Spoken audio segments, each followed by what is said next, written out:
2023 October 1 അതിനുശേഷമോ ജനിച്ച കുട്ടികളുടെ passport എടുക്കുന്നതിന് അംഗീകൃത ജനന സർട്ടിഫിക്കറ്റ് നിർബന്ധിതമാക്കി.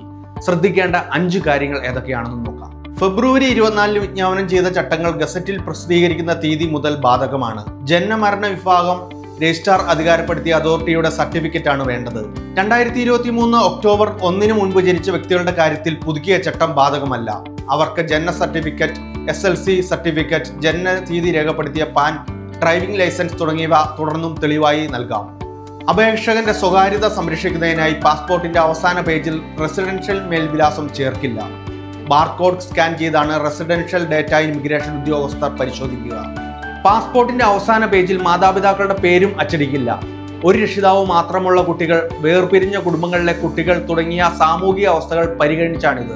കളർ കോഡുള്ള പാസ്പോർട്ടാണ് ഗവൺമെന്റ് ഇഷ്യൂ ചെയ്യുക. നയതന്ത്ര ഉദ്യോഗസ്ഥർക്ക് ചുവപ്പ്, സർക്കാർ ഉദ്യോഗസ്ഥർക്ക് വെള്ള, മറ്റുള്ളവർക്ക് നീല എന്നിങ്ങനെയായിരിക്കും പാസ്പോർട്ട്.